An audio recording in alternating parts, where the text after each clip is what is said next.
ನಮಸ್ಕಾರ ಎಲ್ಲ ವೀಕ್ಷಕರಿಗೆ. ಇವತ್ತು ನಾನು ನಿಮ್ಮ ಮುಂದೆ ಬ್ರೇಕಿಂಗ್ ನ್ಯೂಸ್ ಏನಿದೆ ಅದನ್ನು ತೊಗೊಂಬರ್ತಾ ಇದ್ದೀನಿ. ಅಂದರೆ ಈಗಾಗಲೇ ಬ್ರೇಕ್ ಆಗಿ ತುಂಬ ಹೊತ್ತಾಯಿತು, 2-3 ಅವರ್ ಆಯಿತು.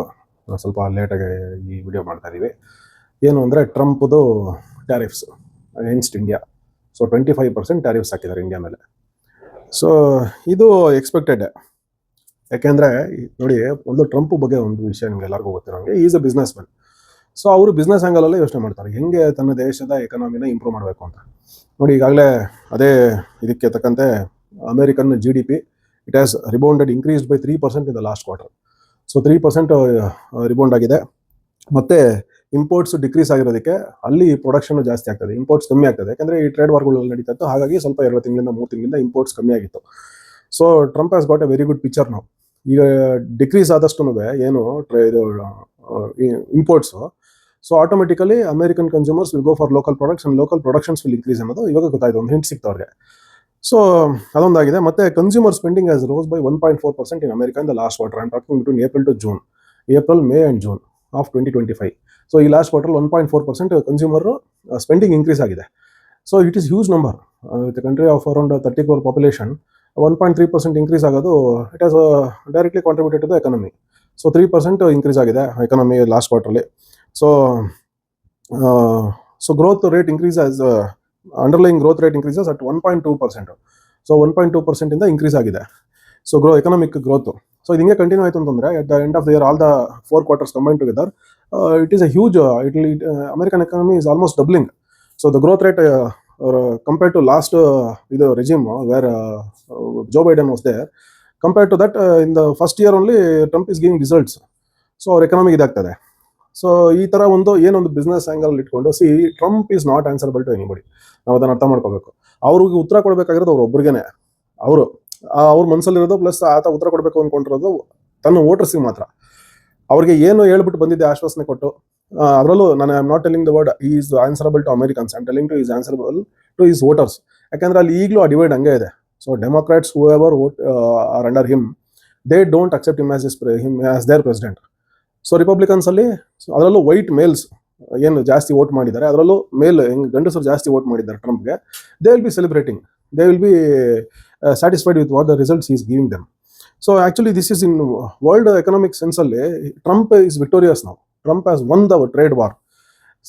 He got 0% from Indonesia, Philippines, Vietnam, but he is charging them 20%, 19%, 15% respectively, and he is charging Canada 35%. And ಯಾರು ಇವ್ರಿಗೆ China is the trade deal is almost through. ಅದು 3 ದಿವಸದ ಮೀಟಿಂಗ್ ನಡೀತಾನೆ ಇದೆ ಇಲ್ಲಿ ನೆದರ್ಲ್ಯಾಂಡ್ಸಲ್ಲಿ. They have met their economic team, ಅವ್ರ ಕಡೆಯಿಂದ ಇವ್ರ ಕಡೆಯಿಂದ. It is almost done. ಹಾಲೆಂಡಲ್ಲೋ ಎಲ್ಲೋ ಗೊತ್ತಿಲ್ಲ, ನೆದರ್ಲ್ಯಾಂಡ್ಸ್, ಡೆನ್ಮಾರ್ಕಲ್ಲಿ ಹೋಗಬೇಕು. They have met somewhere, I am getting confuse little bit. So there it has gone through. ಆಮೇಲೆ Europe has fallen under his feet. Europe they accepted his terms, everything is been accepted. France ಒಬ್ರು ಬಿಟ್ಟು, we all know Emmanuel ಮ್ಯಾಕ್ರಾನ್ಗೂ ಟ್ರಂಪ್ಗೂ it not gel, ಅವ್ರಿಬ್ರಿಗೂ ಒಬ್ರಿಗೊಬ್ರಿಗೆ ಆಗ್ತಾ ಇಲ್ಲ.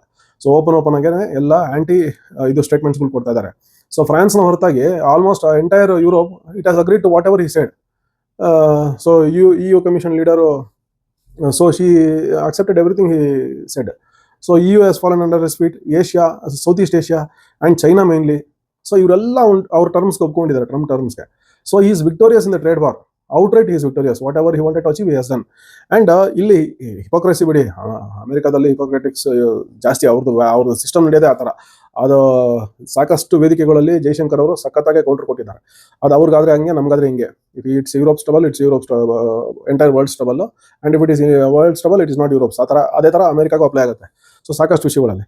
So ಅದನ್ನು ಅವರು ಮಾಡ್ಕೊಂಡ್ಬಂದು ಏನು ಟ್ರಂಪು ಈಗ ಎಲ್ಲ ಏನೇನು ಅಚೀವ್ ಮಾಡಬೇಕೋ ಎಲ್ಲ ಕಡೆ ಅಚೀವ್ ಮಾಡ್ಕೊಂಬಂದು ಗಿದ್ಕೊಂಡ್ಬಿಟ್ರು ಅವರು. ಅವ್ರಿಗೆ ಇವಾಗ ಏನಾಗಬೇಕು ಎಲ್ಲ ಆಗೋಗಿದೆ. ಈಗ ನೋಡಿ, it will not a pinch small hole also in American. ಇದು ನಮ್ಮ ಇಂಡಿಯಾದಿಂದ ಏನೇನು ಎಕ್ಸ್ಪೋರ್ಟ್ ಆಗುತ್ತೆ ಅವ್ರಿಗೆ, ಅದು ನಮ್ಮಿಂದ ಸಿಗದಿದ್ರೆ ಅವ್ರಿಗೆ ಬೇರೆಯವ್ರು ಕೊಡೋರಿದ್ದಾರೆ. ನಮ್ಮಿಂದ ಬೇಕೇ ಬೇಕು ಅನ್ನೋಂಥ ಪ್ರಾಡಕ್ಟ್ ಅಮೆರಿಕಾಗೆ ಯಾವುದೂ ಇಲ್ಲ. ನಮ್ಮ ಮಿನರಲ್ಸ್, ಆಯಿಲ್ಸು, ಟೆಕ್ಸ್ಟೈಲ್ಸ್ ಎಲ್ಲ. ಟೆಕ್ಸ್ಟೈಲ್ಸ್ ನಮ್ಮ ಹತ್ರ ಬಟ್ಟೆ ಬೇಡ ಅಂದ್ರೆ ಹೋಗಪ್ಪ ಬಾಂಗ್ಲಾದೇಶ ಕೊಡ್ತಾರೆ. ಬಾಂಗ್ಲಾದೇಶ 35% ಟರಿಫ್ಸ್ ಹಾಕಿದ್ದಾರೆ ಅಮೆರಿಕ. ಅಲ್ಲಿಂದ ಎಕ್ಸ್ಪೋರ್ಟ್ ಮಾಡ್ಕೊತಾರೆ, ಇಂಪೋರ್ಟ್ ಮಾಡ್ಕೊತಾರೆ. ಬೇರೆ ಬಟ್ಟೆ, ಟೆಕ್ಸ್ಟೈಲ್ಸ್ ಬೇರೆ ಮಾರ್ಕೆಟ್ ಬೇಜಾನಿದೆ. ಸೊ ಇಲ್ಲಿ ಹಿಪೋಕ್ರೆಟಿಕ್ ಆಗಿ ಏನು ಮಾಡೋರು ನಾನು ಟ್ರಂಪ್ ಅಂತ ಹೇಳಕ್ ಹೋದೆ ಅಂದರೆ, we are buying Russian oil. 25% tariffs ಹಾಕಿ ಅಲ್ಲಿಗೆ ನಿಲ್ಲಿಸಿಲ್ಲ. ವಾಟ್ ಹಿ ಸೆಡ್, ಇಷ್ಟೊತ್ತಿಗೆ ಆಗಲೇ ಎಲ್ಲ ಕಡೆ ಓದಿರ್ತೀರ. Remember, while India is our friend, I am quoting what Trump said. We have over the years done relatively little business with them because the tariffs are far too high, among the highest in the world, and they have the most strenuous and obnoxious non-monetary trade barriers of any country.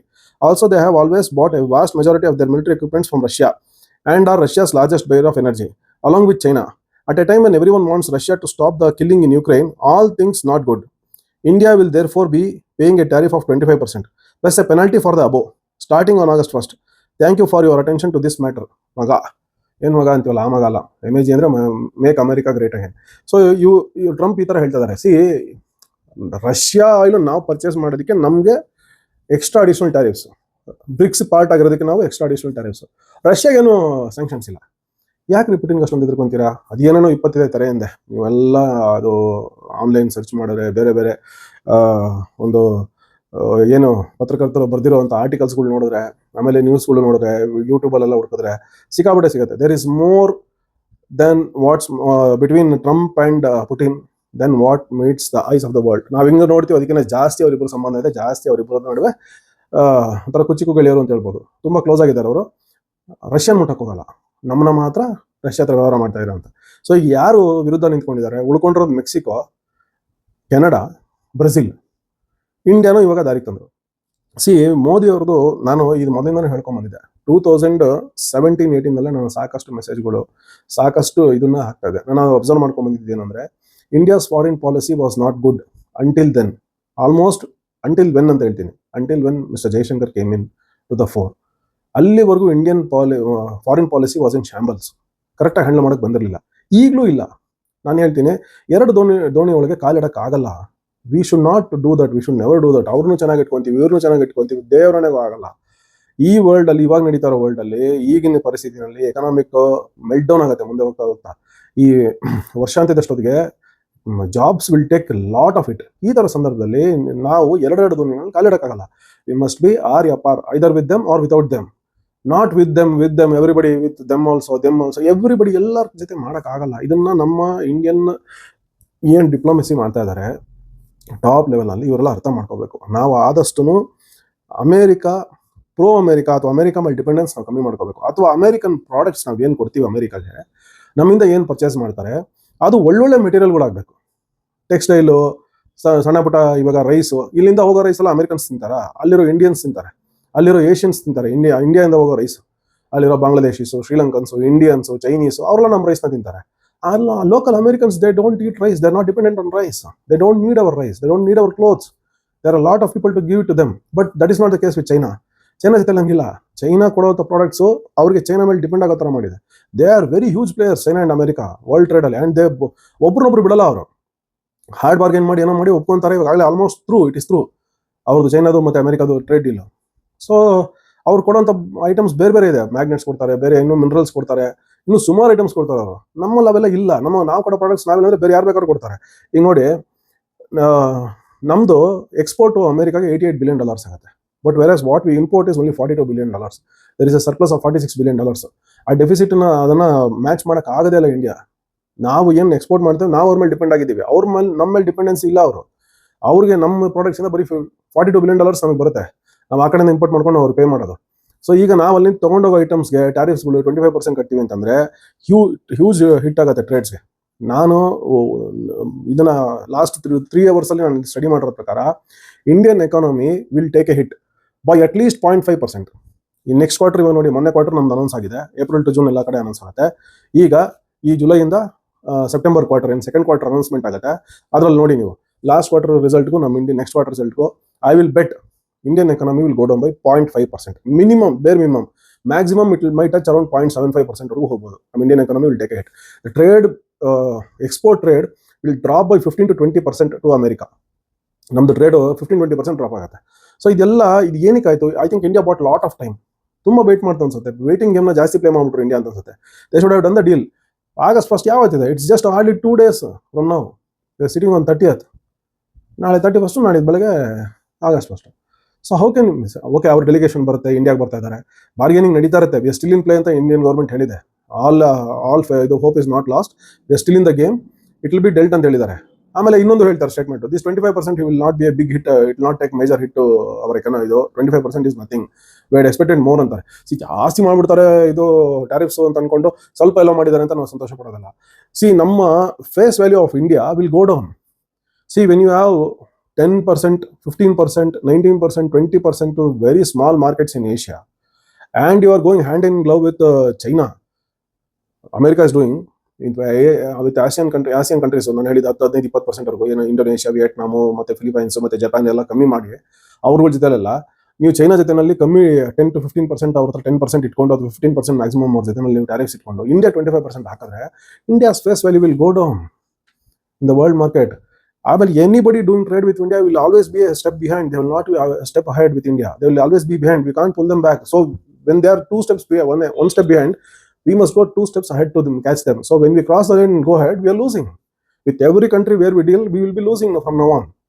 ಏನೇನು ಮಾಡಲಿಲ್ಲ ಮೋದಿ ಅವರು ಟ್ರಂಪ್ಗೆ. Howdy Modi ಏನು ಮಾಡಿದ್ರು, ನಮಸ್ತೆ ಅಂತ ಒಂದು ನಡೀತು, ಎಲೆಕ್ಷನಲ್ಲಿ campaign ಮಾಡಿಸಿದ್ರು ಮೋದಿ ಅವರು 2019 ಎಲೆಕ್ಷನಲ್ಲಿ, ಯಾವುದೋ 2019 ಎಲೆಕ್ಷನಲ್ಲಿ ಅದರಲ್ಲಿ. ಸೊ ಎಲ್ಲ ಥರನೂ ಹೆಲ್ಪ್ ಮಾಡಿದ್ರು, ಎಲ್ಲ ಅಷ್ಟು ಕ್ಲೋಸ್ ಅಂತ. ಸಿ ನನಗೆ ಇಲ್ಲೊಂದು ಅಬ್ಸರ್ವ್ ಮಾಡ್ತಾರೆ ನನ್ನ ವಿಷಯ ಏನು ಅಂತಂದರೆ, Trump what it was Pakistan ಮೇಲೆ ಚೂಬಿಟ್ರು. ಈ ಟ್ರೇಡ್ ಡೀಲ್ ಶುರು ಆಗೋಕ್ಕೆ ಮುಂಚೆ ಈ ಪಹಲ್ಗಾಮ್ ಅಟ್ಯಾಕು ಇದೆಲ್ಲ ಅದಾದಮೇಲೆ ಅವರು ಆಸಿಮ್ ಮುನೀರ್ನ ಟ್ರೀಟ್ ಮಾಡಿದ ರೀತಿ, ಅಲ್ಲಿ ಕರೆಸಿ ಡಿನ್ನರ್ ಮಾಡಿದ ರೀತಿ, ಇದು ತುಂಬ ದಿವಸದಿಂದ ಇದು ಒಂದು ಪ್ಲ್ಯಾಂಡ್ ಎಕ್ಸಿಕ್ಯೂಷನ್ ಇದೆ. ಇಂಡಿಯಾಗೆ ಹೊಡೆತ ಕೊಡಬೇಕು, ಇಂಡಿಯಾಗೆ ಬಿಸಿ ಮುಟ್ಟಿಸ್ಬೇಕು ಅಂತಾನೆ ಅವ್ರನ್ನ ಪ್ರಾಕ್ಸಿಯಾಗಿ ಯೂಸ್ ಮಾಡಿ ಪಾಕಿಸ್ತಾನ ನಮ್ಮ ಮೇಲೆ ಬಿಟ್ಟು, ಆಮೇಲೆ ಟ್ರೇಡ್ ಡೀಲ್ಗಳು ಶುರು ಮಾಡಿ, ಆಮೇಲೆ ಅವನ್ನ ಕರೆದು ಅಲ್ಲಿ ಹೋಸ್ಟ್ ಮಾಡಿ ಅವನ ದೊಡ್ಡ ಈಸ್ ಎ ಗ್ರೇಟ್ ಮ್ಯಾನ್ ಅಂತೆಲ್ಲ ಹೇಳಿ ಕಂಪ್ಲೀಟ್ ಫೇಸ್ ವ್ಯಾಲ್ಯೂ ಲಾಸ್ ಆಗಿದೆ. What Trump is losing is face value in India is completely lost. So during elections, many of them wanted Trump to come in India. They thought he will be very close to Modi. There will be a trio of Modi, Putin and Trump. So ಒಂದು triangle ಆಗುತ್ತೆ, ಒಂದು ಒಳ್ಳೆ formation ಆಗುತ್ತೆ, ಮುಂದೆ ಚೆನ್ನಾಗಿರುತ್ತೆ ನಮ್ಮ Indian ಎಕಾನಮಿಗೆಲ್ಲ ಅನ್ಕೊಂಡಿದ್ರು. ಆಮೇಲೆ statements ಏನೇನು ಕೊಟ್ಟಿದ್ದು, ಅವರು ಆ್ಯಪಲ್ನವ್ರಿಗೆ ರಿಟರ್ನ್ ಮಾಡಿದ್ರು ಟ್ರಂಪು, ನೀವು ಇಂಡಿಯಾದಲ್ಲಿ ಬಿಸ್ನೆಸ್ ಮಾಡಬೇಡಿ ಅಂತ. ಮೊನ್ನೆ ತಿರ್ಗಾ ಮೈಕ್ರೋಸಾಫ್ಟು, ಗೂಗಲ್ ದೊಡ್ಡ ದೊಡ್ಡ ಟೆಕ್ ಕಂಪ್ನೀಸ್ಗೆಲ್ಲ ಡೈರೆಕ್ಟ್ ಆಗಿ ರಿಟರ್ನ್ ಮಾಡಿದ್ರು, ಸಾಕು ಮಾಡ್ತಾರೆ ನೀವು ಕೆಲಸ ಅಲ್ಲಿ ಕಮ್ಮಿ ಮಾಡಿ ಅಂತ. ಇಲ್ಲೆಲ್ಲ ಸಾಫ್ಟ್ವೇರ್ ಎಂಪ್ಲಾಯೀಸ್ಗೆಲ್ಲ it is almost shake beneath their legs. ಈ ಥರ ಸ್ಟೇಟ್ಮೆಂಟ್ಸ್ಗಳು ಕೊಡೋದು ಅವ್ರಿಗೆಲ್ಲ ಒಂಥರ ಟ್ರಮರ್ಸ್ ಫೀಲ್ ಆದಂಗೆ ಆಗುತ್ತೆ, ಎರ್ತ್ಬೇಕ್ದು. ಸೊ ಈ ಥರ ಆಯಿತು. ಈ ಶೇಕ್ ಅವರ್ ಎಂಟೈರ್ ಒಂದು ಇದು ಏನಿದೆ IT ಮಾರ್ಕೆಟು, ಅದನ್ನೆಲ್ಲ ಇದು ಮಾಡ್ಬಿಟ್ರು, ಸ್ಟ್ರಕ್ಚರ್ಗೆ ಒಂದು ಸ್ವಲ್ಪ ಇದಾಯಿತು, ಏಟ್ ಬಿತ್ತು. ಸೊ ಆ ಥರ ಸ್ಟೇಟ್ಮೆಂಟ್ಗಳು ಕೊಟ್ಟಿದ್ದು. ಆಮೇಲೆ ಪಾಕಿಸ್ತಾನ ಟ್ರೀಟ್ ಮಾಡಿದ್ದು, they are hour best friends ಅಂತ ಹೇಳಿದ್ದು. ಮೋಸ್ಟ್ಲಿ ನನಗೇನು ಅನಿಸ್ತದೆ ಅಂದರೆ, ಗೌರ್ಮೆಂಟ್ ಇದರಲ್ಲಿ ಹೆಜ್ಜೆ ತಗೊಳ್ಳೋದಕ್ಕೆ ಮುಂಚೆ ಈ ಟ್ರೇಡ್ ಡೀಲಲ್ಲಿ ಮುಂದೆ ಹೋಗೋಕ್ಕೆ ಇದೊಂದು ಕಾರಣನೂ ಆಯಿತು ಅಂತ ಅನ್ಸುತ್ತೆ. ಆಸಿಮ್ ಮುನೀರ್ನ ಕ್ಲೋಸ್ ಆಗಿ ಇಟ್ಕೊಂಡಿರೋದು, ಈಗ ಆಸಿಮ್ ಮುನೀರ್ ಸ್ಟ್ರಾಂಗ್ ಆಗ್ತಾ ಇರೋದು, ಮತ್ತೆ ಅಲ್ಲಿ ಆಗೋ ಥರದ್ದು ಇದೆ ಸಿಚುವೇಶನ್ ಅಂತ ಇರೋದು. ನಾನು ಎಲ್ಲೋ ಒಂದು ಕಡೆ ಓದಿದ್ದು, ನನಗೆ ಆನ್ಲೈನಲ್ಲಿ ನಾನು ಆರ್ಟಿಕಲ್ಸ್ಗಳು, ಒಪಿನಿಯನ್ಸ್ಗಳು ತುಂಬ ಸರ್ಚ್ ಮಾಡ್ತಾ ಇರ್ತೀನಿ every day. Almost I spend 4 to 5 hours on this. How enemies of India ಎಲ್ಲೆಲ್ಲಿಂದ ಥ್ರೆಟನ್ ಆಗ್ತದೆ, ಎಲ್ಲೆಲ್ಲಿಂದ ತೊಂದರೆ ಆಗ್ತದೆ ನಮ್ಮ ಇಂಡಿಯಾಗೆ ಅಂತ. ಅದರಲ್ಲಿ ಯಾರೋ ಒಬ್ಬ ಬರ್ದಿದ್ದ ಒಂದು ವ್ಯಕ್ತಿ. So he was from American university only, he is international expert, ಅಂದರೆ ಈ still budding. He had told, C ಈ ಟ್ರೇಡ್ ಡೀಲ್ಗಳೆಲ್ಲ ಆಗೋವರೆಗೂ ಪಾಕಿಸ್ತಾನದಲ್ಲಿ ಆಗೋದಿಲ್ಲ. ಈ ಟ್ರೇಡ್ ಡೀಲ್ಗಳೆಲ್ಲ ಮುಗಿದ ಮೇಲೆ ಪಾಕಿಸ್ತಾನದಲ್ಲಿ ಆಸಿಮ್ ಮುನೀರು ಶಹಬಾಜ್ ಶರೀಫ್ನ ಆಚೆ ಹಾಕಿ ಈ will become the president just like Pervez Musharraf. So ಅಲ್ಲಿಂದ ಈಚೆಗೆ ನಿಜವಾದ ಹೊಡೆತ ಏಷ್ಯಾದಲ್ಲಿ ಪಿಕ್ಚರ್ ಚೇಂಜ್ ಆಗುತ್ತೆ, ಪೊಲಿಟಿಕಲ್ ಸಿನಾರಿಯೋ. ಅಲ್ಲಿಂದ ಈಚೆಗೆ ಇಂಡಿಯಾಗೆ ಸಖತ್ ಹೊಡೆತ ಬೀಳುತ್ತೆ ಅಂತ ಆ ವ್ಯಕ್ತಿ ಬರ್ತಿದ್ದ. ನಾನು ಇದನ್ನು ಓದಿದ್ದೆ, ಆಲ್ಮೋಸ್ಟ್ ಒಂದು 15-20 ಡೇಸ್ ಮೇಲೆ ಆಯಿತು ನಾನು ಓದಿದ್ದನ್ನು. ಸೊ ಈ ಥರ ಎಲ್ಲ ಪ್ಲಾನ್ಗಳು ನಡೀತದೆ. ಸೊ ಇದೆಲ್ಲ ನಮ್ಮ ಇಂಡಿಯನ್ ಗೌರ್ಮೆಂಟ್ಗೆ ಗೊತ್ತಿಲ್ಲದೆ ಇರುತ್ತೆ. ಒಬ್ಬ ಸಾಮಾನ್ಯ ಒಂದು ಪತ್ರಕರ್ತನಾಗಿರೋ ನನಗೆ, ಒಂದು ಜರ್ನಲಿಸ್ಟ್ ನನಗೆ ಗೊತ್ತಾಗಬೇಕು ಅಂತಂದರೆ, ಇಂಟರ್ನ್ಯಾಷನಲ್ ಅಫೇರ್ಸ್ ಬಗ್ಗೆ ಜಾಸ್ತಿ ಇನ್ವಾಲ್ವ್ ಆಗಿರೋದು, ಒಂದು ಎಕ್ಸ್ಪರ್ಟ್ ಅಂತ ಅನ್ಸ್ಕೊಳ್ಳೋ ಅಂತ ಮಟ್ಟಕ್ಕೆ ವಿಷಯ ತಿಳ್ಕೊಂಡ್ರು ನನಗೆ ಇದೆಲ್ಲ ಗೊತ್ತಾಗತ್ತೆ ಅಂದರೆ, ನಮ್ಮ ಇಂಡಿಯನ್ ಗೌರ್ಮೆಂಟ್ಗೆ ಇದೆಲ್ಲ ಗೊತ್ತಿರೋದಿಲ್ವಾ? ಎಲ್ಲ ಗೊತ್ತಿರುತ್ತೆ. ಸೊ ಇದೇ ಕಾರಣಕ್ಕೆ ಅವರು ಟ್ರಂಪ್ ವಿಚಾರಕ್ಕೆ ಹೋಗ್ದಿರ ಸೈಲೆಂಟ್ ಆಗಿದ್ರು ಅನ್ಸುತ್ತೆ. ಸಿ ಈಸ್ ಆಸ್ಕಿಂಗ್ ಇಲ್ಲಾಜಿಕಲ್, ಅಂದರೆ ಆಗದಿರೋಂಥದ್ದನ್ನು ಮಾಡಿ ಅಂತ ಕೇಳೋದು, ಆಮೇಲೆ ಬೇಡ ಅಂತ ಹಿಂದಕ್ಕೆ ಹೋಗೋದು. ಸಿ ನೇರವಾಗಿ ಮಾತಾಡ್ಬೋದು, ಹಂಗೆ ಮಾಡಲ್ಲ ಇದ್ರೊಳಗೆ. That is how world politics and world ಇದು ಲೀಡರ್ಸ್ ಗೋತ್ರು. ಅಂದರೆ ಅವ್ರದ್ದು ವೇ ಆಫ್ ವರ್ಕ್ ಆ ಥರ ಇರುತ್ತೆ. ಏನು ಮಾಡಿದ್ರು, ಡೈರಿ ಪ್ರಾಡಕ್ಟ್ಸ್ಗೆ, ಡೈರಿ ಮಾರ್ಕೆಟ್ಗೆ ಡೈರೆಕ್ಟಾಗಿ ಎಂಟ್ರಿ ಬೇಕು ನಮಗೆ ಅಂದರೆ ಇಂಡಿಯಾದಲ್ಲಿ. ಈಗಲೇ ಅಮೂಲ್ ಗುಜರಾತದು ಅವರು ವರ್ಗೀಸ್ ಕುರಿಯನ್ ಅವರು ಸ್ಥಾಪನೆ ಮಾಡಿದ್ದು, ಆಯಿತಾ? ಅವ್ರನ್ನ ಬಿಟ್ಬಿಟ್ರು. ಮೋದಿ ಹಾಲು ಅಮೂಲು ಮೋದಿ ಹಾಲು ಅಂತಾರೆ, ನಮ್ಮ ಲೋಕಲ್ ಎಲ್ಲ ಓಡಾಡ್ತಾ ಇದ್ದಾರೆ. ಮೋದಿ ಅವ್ರದ್ದು ಆ ಸ್ಟೇಟ್ದು ಗುಜರಾತ್ ಅಂತ. ಅದನ್ನು ಇಲ್ಲಿ ಇಂಡಿಯಾ ಪೂರ್ತಿ ಅದನ್ನು ಮಾರ್ಕೆಟಿಂಗ್ ಮಾಡೋದಕ್ಕೆ ನಮ್ಮ ಕರ್ನಾಟಕದಲ್ಲಿ ನಂದಿನಿ ಇದೆ. So we are proud of it. ನಾವು ನಂದಿನಿ ಇರೋ ಕಡೆ ನಾವು ಅದನ್ನು ಬಿಟ್ಕೊಳ್ಳೋಕೆ ಹೋಗಲ್ಲ. ಸಿ ವೋಕಲ್ ಫಾರ್ ಲೋಕಲ್ ಅಂತ ಮೋದಿ ಅವರು ಹೇಳಿದ್ದಾರೆ. So it starts from home. ನಮ್ಮ ಕರ್ನಾಟಕದಿಂದ, ಬೆಂಗಳೂರಿಂದ ಶುರು ಆಗುತ್ತೆ. ನಾವು ನಂದಿನಿ ಪ್ರಾಡಕ್ಟ್ಸ್ ನಾವು ಬಿಟ್ಕೊಡೋಕ್ಕಾಗಲ್ಲ. ಇಲ್ಲೂ ಅಮೂಲ್ ತರಕ್ಕೆ ಪ್ರಯತ್ನ ಪಡ್ತಾ ಇದ್ದಾರೆ, ವರ್ಲ್ಡಲ್ಲಿ ಎಲ್ಲ ಕಡೆ ತರಕ್ಕೆ ಪ್ರಯತ್ನ ಪಡ್ತಾ ಇದ್ದಾರೆ. ಅಮೂಲ್ ನಂದಿನಿ ಪ್ಯಾನ್ ಇಂಡಿಯಾ ಹೋಗಿ ಟ್ರೈ ಮಾಡ್ತಾ ಇದೆ, ಅಮೂಲ್ ಪ್ಯಾನ್ ವರ್ಲ್ಡ್ ಟ್ರೈ ಮಾಡ್ತಾರೆ. ಸೊ ಈ ಥರ ಇರುವಾಗ, ಈ ಮಾರ್ಕೆಟ್ಗಳು ನಡೀತಾ ಇದ್ದಾಗ ಅಮೂಲ್ ಗೇಟ್ ಬೀಳುತ್ತೆ, ಅವರು ಡೈರೆಕ್ಟಾಗಿ ಡೈರಿ ಪ್ರಾಡಕ್ಟ್ಸ್ಗೆ ಎಂಟ್ರಿ ಕೊಟ್ಟರೆ ಅದನ್ನು ನಾವು ಒಪ್ಪಲ್ಲ ಅಂದರು. ಆಮೇಲೆ ಬೀಫ್ದು ವಿಚಾರ ಬಂತು ಅಲ್ಲಿ. ಸೊ ಇಟ್ ಈಸ್ ಡೈರೆಕ್ಟ್ಲಿ ಹಿಂದುತ್ವದ ವಿಚಾರ ಆಗುತ್ತೆ, ನಾವು ಕೊಡೋಕ್ಕಾಗಲ್ಲ ಅಂತ ಹೇಳಿದ್ರು. ಪ್ಲಸ್ ಇಲ್ಲಿ ಸ್ಟೇಟ್ ಎಲೆಕ್ಷನ್ಸ್ಗಳು ಸಿಕ್ಕಾಬಿಟ್ಟೆ ಇರುತ್ತೆ, Bihar election is coming, opposition ಒಂದು ದೊಡ್ಡ ಅಸ್ತ್ರ ಕೊಟ್ಟಂಗಾಗುತ್ತೆ, ಅದು ಟ್ರೇಡ್ ಡೀಲ್ ಒಪ್ಕೊಂಡ್ರು, ಅದನ್ನಿಲ್ಲ ಅಂದರು. ಆಮೇಲೆ ಅಗ್ರಿಕಲ್ಚರ್ಗೆ ಮುಕ್ತವಾದ ಮಾರ್ಕೆಟ್ ಬೇಕು ಅಂದರು, ಫ್ರೀ ಓಪನ್ ಮಾರ್ಕೆಟ್. ಟ್ರಂಪ್ ಕೇಳಿದ್ವಿ ಎರಡು, ಅದಕ್ಕೋಸ್ಕರನೇ ಡೀಲ್ ಆಗಿಲ್ಲ. ಅದೊಂದು ಫ್ಯಾಕ್ಟರ್ ಆದರೆ ಇನ್ನೊಂದು ಫ್ಯಾಕ್ಟರ್ ನಾನು ಇವಾಗ ಇಂಡಿಯಾ ಪಾಕಿಸ್ತಾನ ವಿಷಯ ಹೇಳಿದ್ದು. ಸೊ ಎಲ್ಲಿ ತಿರ್ಗಾ ಶುರು ಆಗುತ್ತೋ ಅಂತ ಅಂದ್ಬಿಟ್ಟು ಇವರೇ ಬಿಟ್ಬಿಟ್ರು, ಅವರೇ ಅನೌನ್ಸ್ ಮಾಡಿಬಿಡು, ನಾವು ಜಾಸ್ತಿ ಕೇಳಕ್ಕೆ ಹೋಗೋದು ಬೇಡ ಅಂತ. ಕೇಳಕ್ಕೆ ಹೋದಷ್ಟು ಇವೆರಡು ಓಪನ್ ಮಾರ್ಕೆಟ್ ಕೊಡಿ ಅಂತ ಕೇಳ್ತಾರೆ ಟ್ರಂಪ್. ಅಗ್ರಿಕಲ್ಚರ್ ಓಪನ್ ಮಾರ್ಕೆಟ್ ಬೇಕಂತೆ, ಅವ್ರದ್ದೆಲ್ಲ ಪ್ರಾಡಕ್ಟ್ಸ್ ಇಲ್ಲಿ ತೊಗೊಂಬಂದು ಏನು ಬೇಕಾದ್ರೂ ಮಾರೋದು, ಫ್ರೀ ಓಪನ್ ಮಾರ್ಕೆಟ್ ಅಗ್ರಿಕಲ್ಚರ್, ನೀವು ತಂದು ಮಾರಿ ನಾವು ಮಾಡ್ತೀವಿ. ಅವ್ರದ್ದೆಲ್ಲ ಪ್ರಾಡಕ್ಟ್ಸ್ ಇಲ್ಲಿ ಬರೋಕ್ಕೆ ಶುರುವಾದಾಗ ಜನ ಆಬ್ವಿಯಸ್ಲಿ ನಮ್ಮಲ್ಲಿ ಟೇಸ್ಟು ಬೇರೆದು ಬಂದಾಗ ಅಮೆರಿಕನ್ ಐಟಮ್ ತಿನ್ನೋಣ ಅಂತಾರೆ. ಎಲ್ಲರೂ ಆ ಥರ ತಿಂದೋರ್ಲ ದೇಶಕ್ಕೆ ವಿರೋಧಿಗಳು ಅಂತಲ್ಲ. ಈಗ ಮೆಕ್ಡೊನಾಲ್ಡ್ಸ್ ಅಲ್ಲಿ ಊಟ ಮಾಡಿದವರು, KFC ನಲ್ಲಿ ಊಟ ಮಾಡಿದವರು ದೇಶ ವಿರೋಧಿಗಳು ಅಂತಲ್ಲ. ಇಲ್ಲಿ ನೀವು ಇರಕ್ಕೆ ಬಿಟ್ಟಿದ್ರೆ ನಾವು ತೊಗೊಂತೀವಿ, ನೀವು ಆ ಥರ ದೇಶಭಕ್ತರಾದ್ರೆ ನೀವು ಅವ್ರಿಗೆ ಇರಕ್ಕೆ ಬಿಡಬೇಡಿ ಅಂತಾರೆ. ಎಲ್ಲರೂ ಹಂಗೆ ಮಾತಾಡ್ತಾರೆ. ಸೊ ಆ ಥರ ಪ್ರಾಡಕ್ಟ್ಸ್ ಬರುತ್ತಿಲ್ಲ, ಈ ಅಗ್ರಿಕಲ್ಚರ್ ಪ್ರಾಡಕ್ಟ್ಸ್. ಅವಾಗ ಇಲ್ಲಿ ಲೋಕಲ್ ಫಾರ್ಮರ್ಸ್ ಕತೆ ಏನಾಗಬೇಕು? ಈಗಲೇ ನಮ್ಮ ರೈತರೆಲ್ಲ ಕಂಗಾಲ ಹೋಗಿದ್ದಾರೆ, ಬೀದಿಲಿ ಯೂರಿಯಾಗೆ ಗೊಬ್ಬರಕ್ಕೆ ಕರ್ನಾಟಕದಲ್ಲಿ ಹೊಡೆದಾಡ್ತಾ ಇದ್ದಾರೆ. ಅವ್ರ ಪ್ರಾಡಕ್ಟ್ಸ್ಗಳು ಬರೋಕ್ಕೆ ಶುರು ಆದಾಗ ಅವ್ರದ್ದು ನಮ್ದು ಇಷ್ಟುದ ಇದ್ರೆ ಕ್ಯಾರೆಟ್ ಅವ್ರದ್ದು ಇಷ್ಟುದ ಇರುತ್ತೆ, ಅವ್ರದ್ದು ಹೈಬ್ರಿಡ್ ಇರುತ್ತಲ್ಲ ಐಟಮ್ಸ್. ಸೊ ಆಬ್ವಿಯಸ್ಲಿ ಆ ಐಟಮ್ಸ್ಗಳು ಕೈಯಕ್ಕೆ ಶುರು ಮಾಡ್ತಾರೆ ನಮ್ಮ ಇಂಡಿಯನ್ಸ್. ಅದನ್ನು ಕೊಡೋಕ್ಕಾಗಲ್ಲ ಅಂದರು, ಡೈರಿ ಕೊಡೋಕ್ಕಾಗಲ್ಲ ಅಂದರು. ಸೊ ಅವೆರಡು ಎಲ್ಲಿ ಕೊಡೋಕ್ಕಾಗಲ್ಲ ಅಂದರು, ಅಲ್ಲೇ ಟ್ರಂಪ್ ಸಿಕ್ಕಾಪಟ್ಟೆ ಹೊಡೆಯೋಕ್ಕೆ ಶುರು ಮಾಡಿದ್ರು, ತುಂಬ ಪ್ರೆಷರ್ ಆಗ್ತಾಯಿದ್ರು ಅದನ್ನು ಕೊಡೋಕ್ಕಾಗಲ್ಲ ಅಂದಾಗ. ಆಯಿಲ್ ಹೇಳ್ತಾರಲ್ಲ ಟ್ರಂಪು, 5% ಆಯಿಲು ನಿಮ್ಮ ಹತ್ರನೂ ಬೈ ಮಾಡ್ತೀವಿ ನಾವು. ನಮ್ಮ ಇಂಡಿಯಾ ಇಂಪೋರ್ಟ್ ಮಾಡ್ಕೊಳ್ಳೋ ಆಯಿಲಲ್ಲಿ 35% ರಷ್ಯಾದು, 19% ಇರಾಕದು, 12% ಇರಾನ್ದು, 5% ಅಮೆರಿಕಾದು. ನಿಮ್ಮ ಹತ್ರನೂ ತೊಗೊತಾ ಇದೀವಲ್ಲಪ್ಪ. ಆಮೇಲೆ ಸೌದಿ ಹತ್ರ ತೊಗೊತಾ ಇದ್ದೀವಿ, UAE ಹತ್ರ ತೊಗೊತಾ ಇದ್ದೀವಿ, ಅದೆಲ್ಲ ಒಂದು 10% ಬರುತ್ತೆ. ನಿಮ್ಮ ಹತ್ರ 5% ತೊಗೊತಾ ಇದೀವಿ, ಅಲ್ಲಿ 35% ತೊಗೊಳ್ಳೋದು ಯಾಕೆ ತಪ್ಪು ಅಂತೀರಾ? ಈಗ ನಿಮ್ಮ ಯುರೋಪಿಯನ್ ಫ್ರೆಂಡ್ಸ್ ಎಲ್ಲ ಅವರೆಲ್ಲ ಗ್ಯಾಸ್ ಬೈ ಮಾಡ್ತಾರಲ್ಲ, why are you targeting India? Actually ಇವಾಗ ಗೌರ್ಮೆಂಟ್ ಇದ್ರ ಪ್ರಕಾರ ಏನು ಹೇಳ್ತಾ ಇದೆ ಅಂತಂದರೆ, ಇದನ್ನು ನಾವು ಒಂದು ಹಂತಕ್ಕೆ ವಾಪಸ್ ತರ್ತೀವಿ ಅಂತ ಹೇಳ್ತಾ ಇದೆ. ಈಗ ಮಾತುಕತೆಗಳು ಮತ್ತೆ ಶುರು ಆಗ್ಬೋದು, ಬಟ್ ಟ್ರಂಪ್ ವಿಲ್ ನೆವರ್ ಬಡ್ಜ್ ಈ ವಿಷಯದಲ್ಲಿ. ಇಂಡಿಯಾ ವಿಷಯದಲ್ಲಿ ಈ always had A I on India. ಅವ್ರ ಜೊತೆ ಪ್ರಾಕ್ಸಿ ಥರ ಟ್ರೈ ಮಾಡಿದ್ರು, ಅದಾಗಲಿಲ್ಲ. ಚೈನಾ ಅವ್ರ ಜೊತೆ ಕಾಂಪ್ರಮೈಸ್ ಮಾಡ್ಕೊಂಡಿದೆ. ಈಗ ಇಂಡಿಯಾ ಜೊತೆ ಅವ್ರು ಕಾಂಪ್ರಮೈಸ್ ಮಾಡ್ಕೊಂಡು ಇಂಡಿಯಾ ಇದು ಮಾಡ್ಕೊಳ್ಳೋಕೆ ಅವ್ರಿಗೆ ಇಷ್ಟ ಇಲ್ಲ. Plus India were putting lot of tax on American products. ಅಲ್ಲಿಂದ ಇಲ್ಲಿ ಬರ್ಬೇಕಾರೆ for example Harley Davidson 100% import duty ಇತ್ತು, ಅದಕ್ಕೆಲ್ಲ ಅದನ್ನೆಲ್ಲ ಕಟ್ ಮಾಡಿದ್ರು ಮೋದಿ ಅವ್ರು ಬಂದಮೇಲೆ. ಹಾರ್ಲಿ ಡೇವಿಡ್ಸನ್ ಕಟ್ ಮಾಡಿದ್ರು, ಎಲ್ಲ ರಿಡ್ಯೂಸ್ ಮಾಡಿದ್ರು. ಟ್ರಂಪ್ನ ಲಾಸ್ಟ್ ಟೈಮ್ ಮೋದಿ ಅವರು ಅಮೆರಿಕಾಗೆ ಹೋದಾಗ ಹಾರ್ಲಿ ಡೇವಿಡ್ಸನ್ ಬೈಕ್ಸ್ ಮೇಲೆಲ್ಲ ಇದೆಲ್ಲ ಕಮ್ಮಿ ಮಾಡಿದ್ರು. ಅವ್ರು ಏನೇನು ಕೇಳಿರೋ ಎಷ್ಟೊಂದು ವಿಷಯಗಳೆಲ್ಲ ರಿಡ್ಯೂಸ್ ಮಾಡ್ಕೊಂಡು ಅಲ್ಲಿಗೆ ಹೋದ್ರು. ಇಲ್ಲಿಂದ ಅಲ್ಲಿಗೆ ಹೋಗಕ್ಕೆ ಮುಂಚೆನೇ ಎಲ್ಲ ಅನೌನ್ಸ್ಮೆಂಟ್ ಮಾಡ್ಕೊಂಡು ಅಲ್ಲಿಗೆ ಹೋದ್ರು. ಏನೋ ಆತನ ಒಂದು ಖುಷಿಯಾಗಿ ಇಟ್ಕೊಳ್ಳೋಕ್ಕೆ, to keep him in good books. He ಡಿ our PM and our economic ಇದು ಏನಿದೆ ಗ್ರೂಪು, ಅವರೆಲ್ಲ ಟ್ರೈ ಮಾಡಿದ್ರು, ಪ್ರತಿಯೊಂದು ಮಾಡಿದ್ರು. ಆದರೆ ಎಲ್ಲ ಮಾಡಿಸ್ಕೊಂಡ್ಬಿಟ್ಟು ಇವಾಗ 25% ಅಂತ ಹಾಕ್ಬಿಟ್ಟು ಸರಿಯಾಗಿ ಇಟ್ಟರು. ಇನ್ನೂ ಅಲ್ಲಿಗೆ ನಿಲ್ಲಿಸಿಲ್ಲ, ಇನ್ನೂ ಮುಂದೆ ಹೋಗುತ್ತೆ. ಬಟ್ ನಮ್ಮ ಗೌರ್ಮೆಂಟ್ ಹೇಳ್ತಾ ಇದೆ, ನಾವು ಇದನ್ನು ಸಾಲ್ವ್ ಮಾಡ್ಕೊತೀವಿ, ನಮಗೆ ಸಾಲ್ವ್ ಮಾಡೋ ಕೆಪಾಸಿಟಿ ಇದೆ, ಇದನ್ನು ನಾವು ಬಗೆಹರಿಸ್ಕೊತೀವಿ, ಇನ್ನು ಕಮ್ಮಿ ಮಾಡ್ತೀವಿ ಅಂತ ಪ್ರಾಮಿಸ್ ಮಾಡ್ತಾ ಇದ್ದಾರೆ. But according to experts, what I'm seeing and reading or hearing in the last 2-3 hours, this is not going in a good direction. ಇನ್ನು ರಷ್ಯನ್ ಆರ್ಮ್ಸ್ ಬೈ ಮಾಡ್ತಾ ಇದ್ದೀರಾ ಅಂತ ಇಲ್ಲಿ ಮೆಸೇಜಲ್ಲಿ ಹಾಕಿದ್ದಾರೆ ಅವರು. Your buying Russian arms which is funding Ukraine war ಅಂತ. ಹಾಗಾದ್ರೆ ನಾವು F-35 ತಗೋಬೇಕಾಗಿತ್ತಾ? ಕೇರಳದಲ್ಲಿ ಏನಾದರೂ ಕೇಳಿ, ಮುಟ್ಬೇಡಿ ಅದನ್ನು ಅಂತಾರೆ. ಒಂದು ತಿಂಗಳು ಅಲ್ಲಿ ನಿಲ್ಸಿದ್ರಿ F-35 21 ದಿನ, ಹಾರಕ್ಕೆ ಆಗಲಿಲ್ಲ. ಅದನ್ನು ನಾವು ತೊಗೊಳಕ್ಕಾಗತ್ತಾ? $600 million ಒಂದೊಂದು ಪೀಸ್. ಎಲ್ಲಿಂದ ತೊಗೊಳ್ಳೋಣ? 10 ಪೀಸ್ ತೊಗೊಂಡ್ರೆ $6 billion ಆಗೋಯ್ತು. 10% ಆಫ್ ದ ಟ್ರೇಡ್, $82 billion ಏನೋ ಇದೆ, $88 billion, 10% ಆಫ್ ದ ಟ್ರೇಡ್ ಆಗೋಗುತ್ತೆ. ಆಲ್ಮೋಸ್ಟ್ 8-10 ಪೀಸ್ ನಾವು ಖರೀದಿ ಮಾಡಿದ್ರೆ. ಸೊ ಹಾಗಾಗಿ ಅದನ್ನು ತೊಗೊಳಕ್ಕಾಗಲಿಲ್ಲ. ಇನ್ನು ನಿಮ್ಮ ಹತ್ರನೇ ನಾವೆಲ್ಲ ಕಂಪ್ಲೀಟ್ಲಿ ತೊಗೊತಾ ಇರೋದು. ಅಸಾಲ್ಟ್ ರೈಫಲ್ಸ್ ತೊಗೊತಾ ಇದೀವಿ, ನಿಮ್ಮ ಹತ್ರ ನೈಟ್ ವಿಷನ್ ಗಾಗಲ್ಸ್ ತೊಗೊತಾ ಇದೀವಿ, ಬೂಟ್ಸ್ ತೊಗೊತಾ ಇದೀವಿ, ಆಮೇಲೆ ಬುಲೆಟ್ ಪ್ರೂಫ್ ಜಾಕೆಟ್ಸ್ ತೊಗೊತಾ ಇದೀವಿ. ಆಮೇಲೆ ಇವಾಗ ಇದು ಅಪೇಚರ್ ನೀವು ಮೊನ್ನೆ ಡೆಲಿವರಿ ಮಾಡಿದ್ದೀರಾ ನೀವು, ಹೆಲಿಕಾಪ್ಟರ್ಸು ಸೆಕೆಂಡ್ ಬ್ಯಾಚ್ದು. ಇನ್ನು ಥರ್ಡ್ ಬ್ಯಾಚ್ ಮತ್ತೆ ಬುಕಿಂಗ್ ಮಾಡ್ತೀವಿ ಅಂತ ಹೇಳಿದ್ದಾರೆ ನಮ್ಮವರು, ರಾಜನಾಥ್ ಸಿಂಗ್ ಅವರು. ಇನ್ನು ಏನು ಪರ್ಚೇಸ್ ಮಾಡ್ಬೇಕು ನಿಮ್ಮ ಹತ್ರ? ಆಮೇಲೆ ನಾವು ಯೂಸ್ ಮಾಡ್ತಾರಂಥ ಟ್ರಾನ್ಸ್ಪೋರ್ಟ್ ಪ್ಲೇನ್ಸ್ ಮಿಲಿಟರಿನಲ್ಲೆಲ್ಲ ನಿಮ್ದೇನೆ, ರೀಫ್ಯೂಲಿಂಗ್ ಪ್ಲೇನ್ಸ್ ಎಲ್ಲ ನಿಮ್ದೇನೆ. ಇನ್ನೂ ಏನು ಪರ್ಚೇಸ್ ಮಾಡ್ಬೇಕು ಹೇಳಿ ನಾವು ನಿಮ್ಮ ಹತ್ರ? ನಮಗೆ ಇದರ ಅವಶ್ಯಕತೆ ಇಲ್ಲ, ಯಾವುದೋ F-35 ವಿಮಾನದ ಅವಶ್ಯಕತೆ ನಮಗಿಲ್ಲ. ಯಾಕೆಂತಂದರೆ ನಮ್ಮ ಹತ್ರ ಇವಾಗ ರಫೇಲ್ ಇದೆ, ಅದೇ ಸಾಕು ನಮಗೆ. ರಫೇಲ್ ಇದೆ, ಸುಖಾಯ್ ಇದೆ. ಇವಾಗ ರಫೇಲ್ ಇನ್ನೊಂದು ಸ್ಕ್ವಾಡ್ರನ್ ಮಾಡ್ಕೊಂಡ್ಮೇಲೆ ನಮಗೆ F-35 ಎಲ್ಲ ಬೇಕಾಗೋದಿಲ್ಲ. ಸೊ ಇದಿಷ್ಟು ಎಲ್ಲ ಮಾತಾಡ್ತಾರೆ ನಮ್ಮವರು, ಎಲ್ಲ ನಡೆಯುತ್ತೆ. But India's economy will take a hit. ಇದರಿಂದ ಒಂದು ಖಂಡಿತ ಹೊಡೆತ ಬಿದ್ದಿದ್ದಕ್ಕೆ. ಸೊ ಇನ್ನು ಮುಂದೆ ಈ ವರ್ಷಾಂತ್ಯದಷ್ಟೊತ್ತಿಗೆ by the year end lot of negative things will happen. Natural disasters ಬಗ್ಗೆ ನಾನು ಸಡನ್ನಾಗಿ ನಾನು ಆಸ್ಟ್ರೋನ್ಯೂಮರಾಲಜಿಗೆ ಶಿಫ್ಟ್ ಆಗ್ತಾ ಇದ್ದೀನಿ. ನ್ಯಾಚುರಲ್ ಡಿಸಾಸ್ಟರ್ಸ್ ಬಗ್ಗೆ ನಾನು ಈಗಾಗಲೇ ಪ್ರೆಡಿಕ್ಟ್ ಮಾಡಿದ್ದೆ. ನಾನು ಲಾಸ್ಟ್ ವಿಡಿಯೋ ನೀವು ಇಲ್ಲಿ ನೋಡ್ಬೋದು. ನಾನು ಪ್ರೈವೇಟ್ ಚಾನಲ್ ಅಪ್ಲೋಡ್ ಮಾಡ್ತಾ ಇದ್ದೀನಿ, ನಮ್ಮ ಜನಮತಲ್ಲಿ ಅಪ್ಲೋಡ್ ಮಾಡ್ತಾಯಿಲ್ಲ, ನನ್ನ ಪ್ರೈವೇಟ್ ಅಕೌಂಟಲ್ಲಿ. ನನ್ನ ಲಾಸ್ಟ್ ವಿಡಿಯೋ ಇದರಲ್ಲಿ ನೀವು ಸರ್ಚ್ ಮಾಡಿ ಅದರಲ್ಲಿ ಹಾಕಿದ್ದೀನಿ, ಹೇಳಿದ್ದೀನಿ. ಏಷ್ಯಾದಲ್ಲಿ ದೊಡ್ಡ ಭೂಕಂಪ ಆಗುತ್ತೆ ಅಂತ ಹೇಳಿದೆ, ಇವತ್ತಾಯಿತು. ಏನು ರಷ್ಯಾದ ಆ ಪೋರ್ಷನ್ ಇತ್ತು, plus Japan, it belongs to Asia. So ಅಲ್ಲಿ ಭೂಕಂಪ ಆಯಿತು. ನಾನು ಹೇಳಿದ್ದೆ ಏನಿದೆ 8.5 ಮೇಲೆ ಆಗುತ್ತೆ ಅಂತ ಹೇಳಿದೆ. 8.5, 8.6 ಈ ಥರ ಹೋಗ್ಬಿಡುತ್ತೆ, ಒಳ್ಳೆ ಪೀಕ್ ನಂಬರ್ ಕೊಟ್ಟೋಗುತ್ತೆ ಅಂತ. ಇದು one of the 6th biggest earthquakes in modern history. So ಇವತ್ತಾಗಿರೋದು. ಸೊ ಅದೆಲ್ಲ ಹೇಳಿದೆ. ಅದೇ ರೀತಿ ಈಗ ಎಕನಾಮಿ ಬಗ್ಗೆ ಹೇಳಬೇಕು ಅಂತಂದರೆ ತುಂಬ ವರ್ಸ್ಟ್ ಪೊಸಿಷನ್ ಹೋಗ್ತೀವಿ ನಾವು. ತುಂಬ ಅಂದರೆ ತುಂಬ ಸಿಕ್ಕಾಪಟ್ಟೆ ಏಟ್ ಬೀಳುತ್ತೆ ಎಕನಾಮಿ. ಜಾಬ್ಸ್ ಎಲ್ಲ ಹೊಟ್ಟೋಗುತ್ತೆ. ಆಮೇಲೆ ದುಡ್ಡು ಕೂಡಿಟ್ಕೊಂಡ್ರೆ this is the right time to buy any real estate or anything. Gold ಮೇಲೆ ಇನ್ನೂ ಜಾಸ್ತಿ ಇನ್ವೆಸ್ಟ್ಮೆಂಟ್ ಮಾಡೋಕೆ ಹೋಗ್ಬೇಡಿ. ಆಮೇಲೆ ಶೇರ್ ನೋಡಿ, ನಾಳೆ ಮಾರ್ಕೆಟ್ಗಳು ಸ್ವಲ್ಪ ಏಟ್ ಬೀಳುತ್ತೆ. ಇಂಡಿಯನ್ ಮಾರ್ಕೆಟಿಗೆ ಸಖತ್ತಾಗಿ ಏಟ್ ಬೀಳುತ್ತೆ ಈ ಟ್ರಂಪ್ ಟ್ಯಾರಿಫ್ಸಿಂದ. Lot of repercussions. But finally he has become emerge victorious. Trump in whatever he wanted to do he has achieved. Is getting good numbers also. ಇವತ್ತು ರಿಲೀಸ್ ಮಾಡಿದ್ದಾರೆ. ಆ್ಯಕ್ಚುಲಿ 1.2% ರೀಚ್ ಆದರೆ highest ಅನ್ಕೊಂಡಿದ್ದು third quarterly. So he has grown 3%. 1% increase then what experts predicted.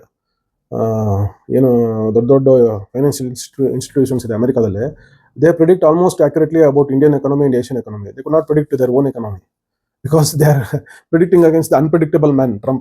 So they could not predict it. So he has emerged victorious against them also. He is emerging victorious against economists and financial experts. And he has emerged victorious in whatever calculations he has done. So he is a very stubborn businessman. ಅಂದರೆ ಪಕ್ಕ ನಿಜವಾಗ್ಲೂ ಹೇಳ್ತೀನಿ, ಅವ್ರು ಹೆಂಗೆ deal ಮಾಡಬೇಕು ಹಂಗೆ ಮಾಡ್ತಾ ಇದ್ದಾರೆ. ಬಟ್ ಇದು ವಿಕ್ಟ್ರಿನ ಇಲ್ಲ. Indian diplomacy as not been defeated at. It has ಸ್ವಲ್ಪ ಡೌನ್ಫಾಲ್ ಆಯಿತು ಇವತ್ತು ಟ್ರಂಪ್ ಮುಂದೆ. Against America Indian diplomacy has suffered, has taken A small hit. ಇನ್ನು ಮುಂದಿನ ದಿನಗಳಲ್ಲಿ ಗೊತ್ತಾಗುತ್ತೆ ಅದು ಸ್ಮಾಲಾ ಅಥವಾ ಮೇಜರಾ ಅಥವಾ ಏನು ಅಂತ. ಇದರಿಂದ ಎದ್ದು ಬರೋಕ್ಕಾಗತ್ತಾ ಇಲ್ಲ ಅನ್ನೋದು ನಾವು ಗೊತ್ತಾಗುತ್ತೆ. ಏನೇ ಹೇಳಿದ್ರು ಮುಂದಿನ ಒಂದು 6-7 ತಿಂಗಳು ಭಾಳ ಕಷ್ಟಕರವಾದಂಥ ದಿನಗಳಿದೆ ಭಾರತಕ್ಕೆ, ನಮ್ಮ ಎಕನಾಮಿಗೆ. ಅದರಲ್ಲೂ ಎಲ್ಲ ಕಾಂಪ್ರಮೈಸ್ ಮಾಡ್ಕೊಂಡವರು ಚೆನ್ನಾಗಿದೆ ಹೋಗ್ತಾರೆ ಅಮೆರಿಕಾ ಜೊತೆನಲ್ಲಿ. ನಾವು ಇವಾಗ ball is in is court, even the bat is with him. So we must go to him and get either ball or bat from him to play. He will definitely not give the bat, he will give the ball. So he will be hitting, ನಾವೇ bowling ಮಾಡಬೇಕು. So ಮುಂದಿನ ದಿನಗಳಲ್ಲಿ ನೋಡೋಣ ಏನೇನಾಗುತ್ತೆ ಅಂತ. So ಇದಿಷ್ಟು ನಿಮ್ಮ ಮುಂದೆ ಮಾಹಿತಿ ಹಂಚ್ಕೊಂಡಿದ್ದೀನಿ. ಸ್ವಲ್ಪ ಏನಾದರೂ ಅಲ್ಲಿ ಇಲ್ಲಿ ಇನ್ಫಾರ್ಮೇಷನ್ ಸಿಕ್ಕಿದೆ ಅಂತ ಅಂದ್ಕೊಳ್ತೀನಿ. ದಯವಿಟ್ಟು ನಮ್ಮ ಜನಮತ ಯೂಟ್ಯೂಬ್ ಚಾನಲ್ನ ಸಬ್ಸ್ಕ್ರೈಬ್ ಮಾಡಿ. ಅಲ್ಲಿ ಒಳ್ಳೊಳ್ಳೆ ವೀಡಿಯೋಸ್ಗಳು ಹಾಕ್ತಾ ಇದ್ದೀವಿ ನಾವು. ಹಾಗೆ ಇದು ನನ್ನ ಅಕೌಂಟು, ಇಲ್ಲೂ ಲೈಕ್ ಶೇರ್ ಸಬ್ಸ್ಕ್ರೈಬ್ ಮಾಡಿ. ಎಲ್ರಿಗೂ ಧನ್ಯವಾದಗಳು. ಶುಭರಾತ್ರಿ.